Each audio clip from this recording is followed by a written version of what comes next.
Good afternoon, everybody, and welcome to our first live event for the Belize Wildlife Ambassador Program. My name is Giann. This is, I am Calvin. and we will be your wildlife educators for this program. Now, all right. So, Calvin, should we start a little bit about Belize Wildlife and Referral Clinic, which is our mother organization? Yes, the Belize Wildlife Referral Clinic is the organization that is running the Wildlife Ambassador Program, which this live event is actually for, right? And here we have the team that So, I will introduce to you all. We have the director, Dr. Isabel, coming behind me from my left. And then we have Melissa and Glenda. They help with administrative work and around the clinic with assistants. And then we have Godwin, which is our husbandry um, curator, all right? right. So you can all say hi, guys. Hi. All right, and this is our amazing team here at the clinic. We'll be hearing more about Dr. Isabel, and she'll be going into details with some of our topics for the day. But then again, we just want to give you thanks for being here with us, and I hope you learned something new today. And stay tuned because this is more or less an 18-month program, right, Calvin? And we'll Yes. be having plenty of information and education for you all. Just to All go right. through the schedule for today, we will have an introduction, reintroducing the clinic and the Wildlife Ambassador Program. And then we will have topics including the human wildlife conflict, illegal wildlife traffic, and our One Health program, which is a reason for the Wildlife Ambassador program. Right. So now we will have the introduction from the clinic and the program from Dr. Isabel. All right. So do enjoy. Hello, good afternoon. Welcome to our first live event, and thanks so much for joining us. I am Dr. Isabel, and I will ever so briefly introduce to you the Wildlife Ambassador Program now. So first of all, a little bit of background on the Belize Wildlife and Referral Clinic. We were founded in end 2011, and our vision is wildlife conservation and sustainable development in cooperation. Our mission is to support wildlife conservation, animal welfare, as well as the veterinary profession, and we do so through veterinary care, rehabilitation, education, research, and everything we do is in collaboration. We work under a memorandum of understanding with the Forest Department, and the BWRC is a teaching clinic and rehab center, providing vet care, rehabilitation, as well as rescue and relocation for lost wildlife, and environmental education and professional development. BWRC staff have by now treated over 4,000 wildlife patients and provided free training for about 120 persons per year. When we started looking at the origin of our patients and the causes of injury, we came to realize that 30% of our intakes were caused by illegal wildlife traffic, or abbreviated IWT, and almost 50% of our intakes were victims of human-wildlife conflict. That made that 70 to 80% of our intakes were actually directly or indirectly caused by humans, oftentimes without those humans realizing that they were causing a problem, which made that education is key to solving many of these wildlife issues. We established a hotline in 2012 already, and you can see the number on the screen. And then in 2018, we developed the Wildlife Ambassador Program with the goal to provide education to improve the response to wildlife conflict and emergencies. So why this is important to us humans, we have to mention the One Health concept, and we will briefly introduce that a little further later on during today's live event. It's basically the connection between our health, the animals' health, and our environment's health. But for the project justification, we had to recognize that wildlife conflict and illegal traffic are major threats to biodiversity as well as human livelihoods. There is a lack of awareness of these issues as well as the capacity to mitigate. There's also limited awareness of legislation, common conflict causes, or how to mitigate this conflict, and or how to get help from NGO partners who are available to assist. Oftentimes, there can be very simple solutions to common problems that threaten biodiversity as well as livelihoods. So we hope to connect people and communities close to conflict and traffic with law enforcement and support them with expert wildlife advice. We will adapt to pandemic restrictions as necessary, but the compiling of digital materials will also help to facilitate spreading the message. We will enable a response to wildlife in need or wildlife causing problems, and we hope to teach prevention. Our ambassadors will be equipped with training and a toolkit to be able to respond with sometimes simple measures or a phone call. So the goal of the program is to mitigate and prevent biodiversity loss from conflict and illegal traffic. We do so through awareness building and training, with community-based natural resource management and collaboration between law enforcement and NGOs. We want to increase the awareness of conflict causes, prevention and solutions, as well as legislation, common cases and the impact of illegal traffic, and we hope to increase cooperation between enforcement community members and NGOs.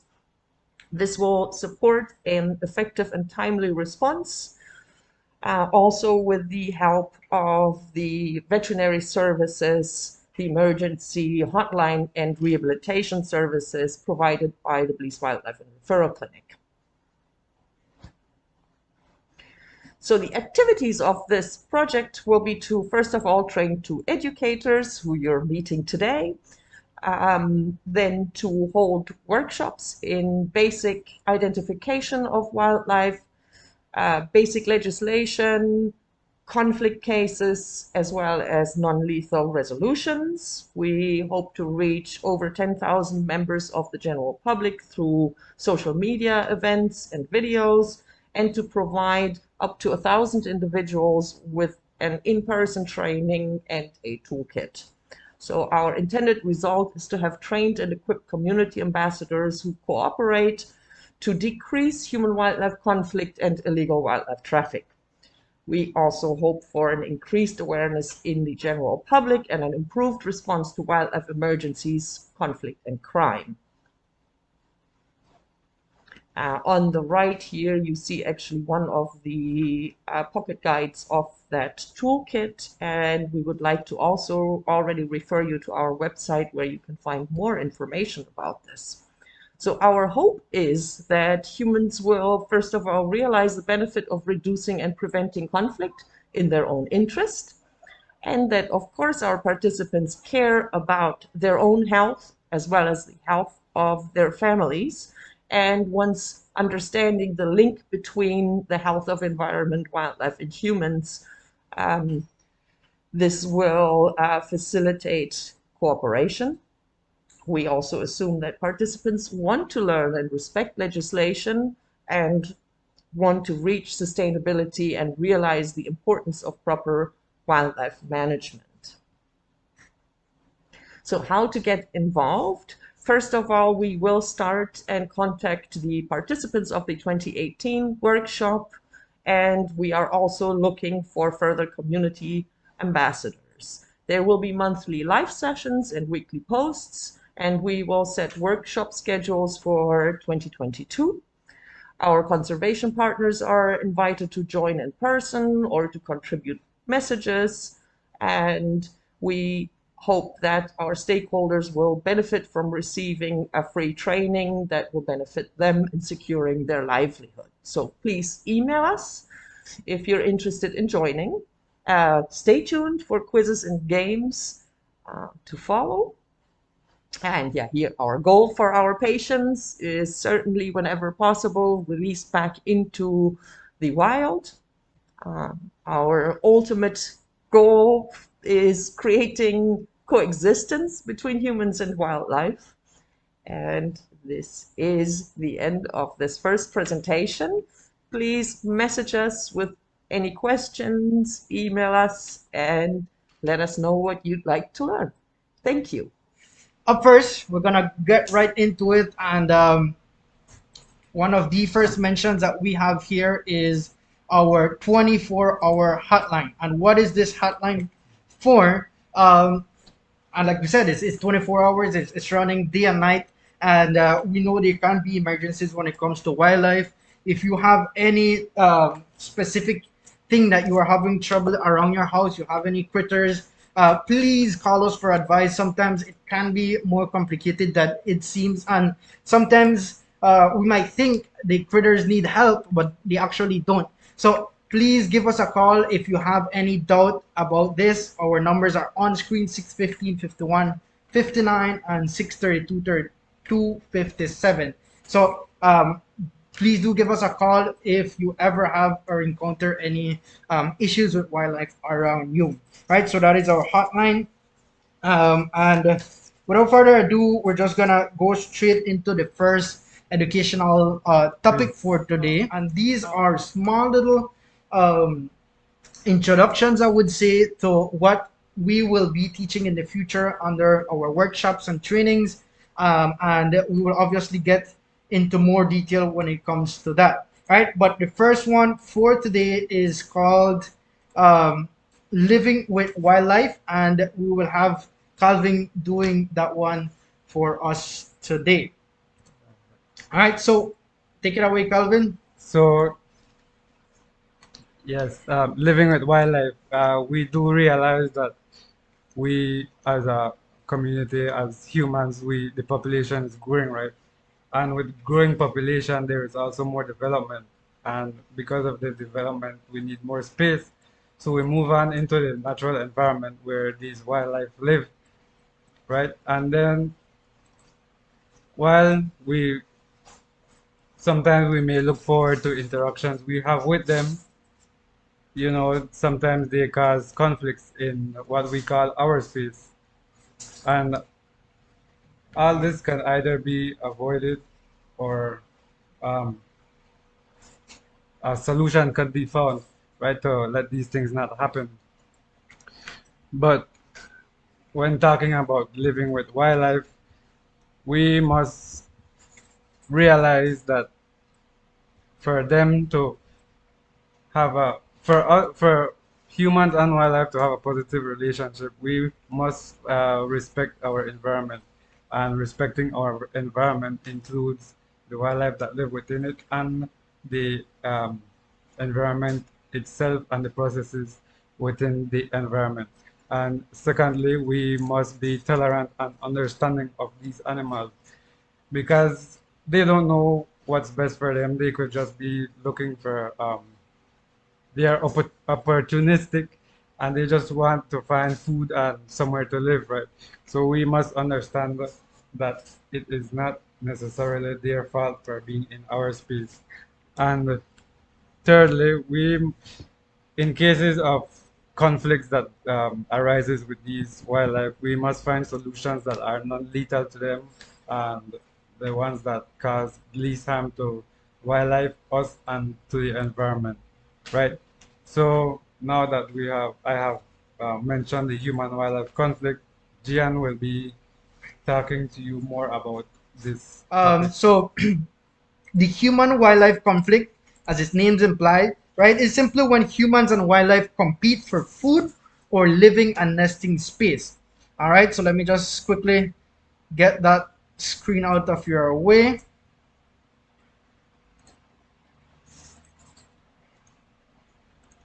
All right, there we are. So The human wildlife conflict, as I said, is when humans and animals, they compete for food or living or nesting space. And what does this mean? Well, sometimes animals would forage and try to find places in which to find new sources of food, and as well as warm places to live, and as well as to nest. So this is more common, like how Calvin said, when more urbanization is happening, and these habitats are being cut down, and then these animals kind of go into our urban spaces, and we're going to see the causes in just a bit.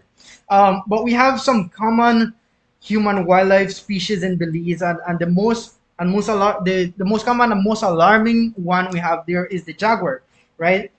We have a great little book. It's a children's book, Pat the Great Cat, it says, right, where it says more or less a story of a jaguar that was that was under the or almost under the pet trade. So we have a lot of conflict when it comes to jaguars, and people get scared when they see it, and they might encroach under their farms, and attack their cows and what's not. So this is an important one, as well as crocs, raccoons, raptors, possums, and different other species that we have here, right? We also have for example, the barn owl, which is um, a very common problem whereby people have negative, and I will call it myths because they are myths, and they associate it with superstitious stuff and say that, oh, these birds bring death and what's not.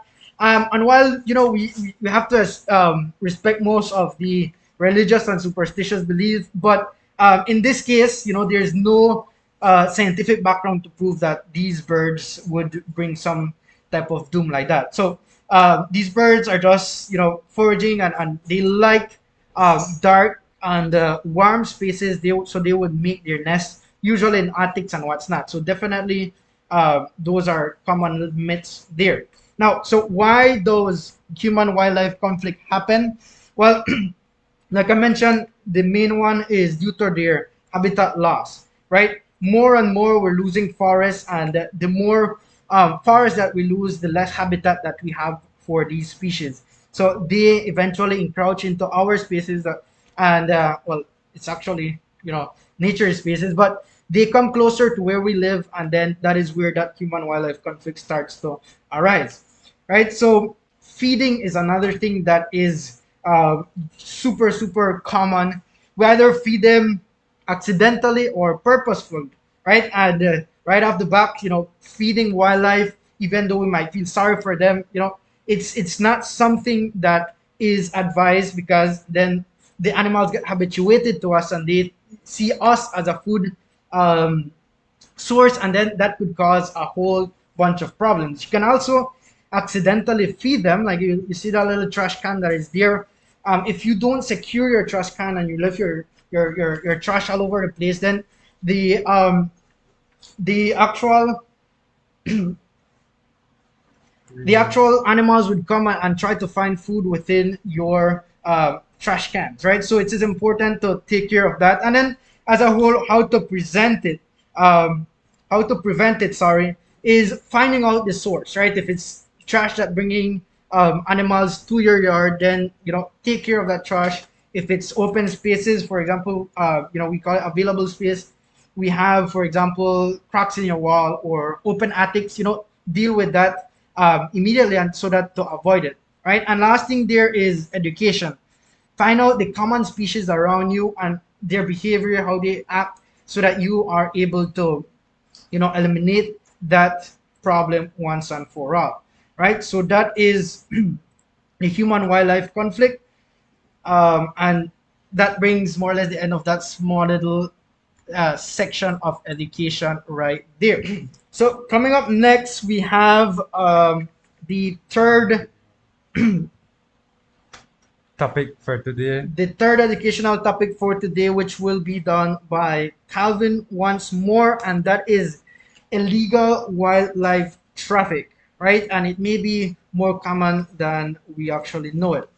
All right, so let's get that topic up on the board, and let's see if we can talk a bit about illegal wildlife trafficking. So illegal wildlife traffic, right? So this is a problem that does not only occur here in Belize, but it is a worldwide problem. And here in Belize, while it just mentions traffic, the point of this program is to talk about the crimes, and which includes trafficking, right? And here at the clinic, we have had patients that have come in because of the illegal activities. And these patients would usually be parrots, monkeys, coatis, kinkajous, crocodiles, scarlet macaws, ducks, and other small mammals, birds, reptiles, right? So, for example, we have these scarlet macaw chicks that were being poached from the chicky bull. They were taken out of their nest, and luckily, FCD was um, fortunate enough to intercept the poachers before coming out of the protected area, and they were confiscated from them, and they were later raised inside the Chiquibull National Park and released in that same national park, which is where they um, came from, right? Right. And then it says rare, right? So this is such a problem that few of these animals that go under the pet trade can actually make it to be released back in the wild, right? So it's super That's right. rare, and thankfully that was able to be done for these chicks. Now, secondly, we have this baby spider monkey. We named her Izzy. She was brought into the clinic as a pet, and from the X-ray there, we can see that on the left arm, sticking out towards the left top corner, by the wrist and at the shoulder, you could see some um, white specks, right? Those are actually pellets, which, again, as I mentioned earlier, the poachers or kidnappers, they shoot the parent and then they steal the baby from them in hopes of putting it into the pet treat. So luckily, this spider monkey was rescued and rehabilitated and is rehabilitating also at Wild Tracks. Next. And here we have another example of a wildlife that was probably being kept as a pet. His story is that the people that brought him in, they were being followed by this cat with this chain around its neck, and from the size of the animal carrying this length of chain, it's about 8 feet, and it weighs about 5 pounds, right? We could see that the conditions he was being kept in was not really favorable for him.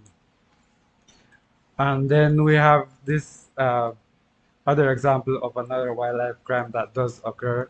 We have the jaguar pelts um, that was confiscated by the forest department, right? And it is illegal to keep any wildlife parts for yourself. If you do ever encounter a conflict with these jaguars, you must report it to the forest department, and from there, um, they will assist you with the conflict, right? All right. So that was our third out of four educational introductions. I'll continue to call them that give you something brief about these topics that we will definitely go more in detail in trainings, workshops, and outreaches that we will be conducting under this program. So I mean, if you're interested, please contact us. And if you work for some organization or a school and you want specific content, tailored for your organization or school, we do have some space to be able to give those trainings to you all, right? So if there's some specialized training, then let us know. All right, so we have one more topic for the day, which is One Health and the importance of One Health and the interlink between animal diseases and human diseases. You might not know it, but there is a link and it does affect us. Right, so for that one, we'll actually call on our director who will be sharing that presentation for us. So we're just gonna switch up the switch real quick, and we will have Dr. Isabel coming into um, the scene. Not crushing the chair, maybe. All right, so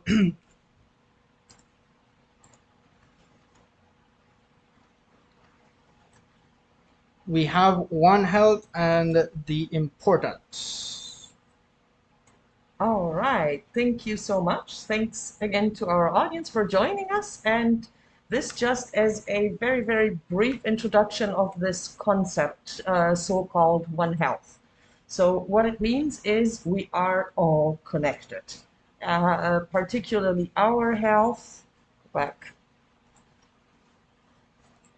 Let me just switch that as needed.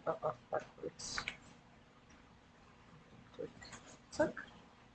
So this One Health, no, go back. Did it stay there? No. Here. Pause it, maybe? Yeah. Okay. So this concept of One Health, meaning our health is connected to the health of animals as well as the environment, is actually not new, but it has certainly gained notoriety in recent times with our pandemic as well. Now let me jump to the next one. So there is a lot of different issues that fall under this One Health concept, and one of the most important ones for us here at the clinic as well as affecting humans are zoonotic diseases. We will talk a lot more about zoonosis in our workshops and in future lives. But COVID, for example, is also a zoonosis, to just give you one important example. A next very, very important issue that falls under this concept is the issue of antibiotic resistance. So you may realize that these are issues that are not just affecting animals, but they are very strongly affecting humans and human health. Food safety and security, obviously, is another very important topic. And there are examples for all of these here in the next slide with some, wrong button. There, so yeah, okay. What are zoonoses? Zoonoses are diseases that are shared between species, between animals and people. And did you know that more than half of the infections that humans get are actually shared between humans and animals? And have you ever heard of these diseases here? For example, just a short list of what is actually an endless list, and the person to talk to when you are concerned about zoonosis is, generally speaking, your veterinarian. But just some quick examples: rabies, for example, which is fatal for humans, and we have cases in these. Tuberculosis, which I'm sure you may have heard. Salmonellosis, as an example, for a foodborne illness that we would get from contaminated food. Psittacosis could be a disease that one could acquire from pet birds. We have avian influenza. To jump over here, for example, ringworm, which is very, very frequent as a zoonosis. And just side note, ringworm is not a worm, but a fungal disease. Wound infections are also extremely common. Then we have here leptospirosis, which again, we have had cases here in Belize, including fatal cases in humans, is what we're speaking about here. The last one here on this list, for example, Newcastle disease. There is a current outbreak of this disease at this time as well. And on this list here also we had ehrlichiosis, which is an example for a tick-borne disease. So it's an endless list, and on this list are also EIDs, which is the abbreviation for emerging infectious diseases. And what are those? Those are the really bad ones. Starting out with an early example being SARS, severe acute respiratory syndrome in the early 2000s, swine flu, and then we have avian influenza, West Nile, or Ebola, all as emerging infectious diseases who have the potential to develop into a pandemic. In these EIDs, the majority is zoonotic, and 70% of those come from wildlife. So this gives wildlife health quite some importance to keep humans safe. And I had to insert this, why everybody should have an interest in deworming your pets is because there are millions of pets, and they do almost all have parasites, which is of course a concern for the pet's welfare, but it is also a massive human health threat because they carry zoonotic parasites. Specifically here referring to hookworms and roundworms that can cause larva migrants in humans, and especially at risk are children. So stay tuned and join future workshops on zoonosis to learn more about diseases like this and others. We also have here just briefly mentioned anthrax as a very deadly disease, or rabies again, that was recently talked about too for World Rabies Day, and you can find a bit more information on it on our page. So why are we so concerned about this? Human health is of course a global concern, and we all share it. Prevention of these diseases and zoonosis is possible, as well as coexistence. We are here to help you with questions and advice. You can call our hotline and join the program to learn more on these specific diseases and how to protect yourself and your loved ones. So brief mention here, vector-borne diseases are also a One Health issue. So this would be tick-borne diseases, which we do again have quite prevalent here in Belize, with ehrlichiosis being a zoonotic example again. And One Health requires communication, coordination, and collaboration. It is very interdisciplinary, and it takes everybody to join forces. Oops. So it starts maybe with veterinarians, agricultural workers, your pet owners, healthcare workers, epidemiologists, but also policymakers and ecologists to all collaborate and work together for One Health. Yeah, the importance of cooperation cannot be overstated in a multidisciplinary and complex science, and the ultimate challenge is often the human dimension. And this is the end of this presentation. And we look forward to any questions you may have here in the chat or via email, or see you in the future. Thanks so much for your attention. And off I go. All right, and thank you, Dr. Isabel, for the very informative presentations. And even though we might not know it, these diseases can affect our pets, can affect our animals, livestock, and eventually they can affect ourselves as well.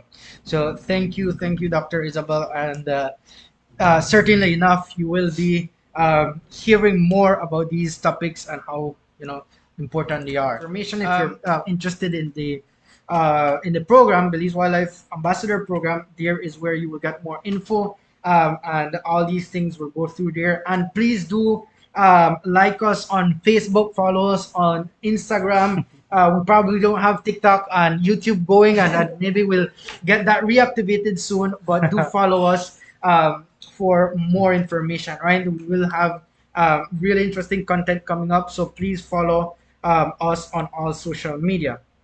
All right. So to just end it off and wrap it up, we will just be showing some little videos of successful stories and releases. They're short little videos, but we will just play it as a means of saying goodbye for today, right? But we do want to appreciate everyone who came online to view our first live event, right, Calvin? Yes, and those who participated in the quiz questions, and also those who just commented or liked the live video, right? And also those that shared the video with their friends or on their page. Yeah. So, So thank you everybody, and you know, tune in again in a month time where we'll be going over more information. I don't know if Dr. I would just want to say goodbye and thanks to everyone, or um, Goodbye and thanks to everyone. all right. So guys, thank you again. Thank you for every share, reaction, comment, and interaction. All right. So we'll just be leaving here some little videos for you to enjoy as we say goodbye for now, and we shall see you in one time. So thank you everybody, and keep an eye out for the event page posting. all right. So keep informed. Thank you, and bye bye.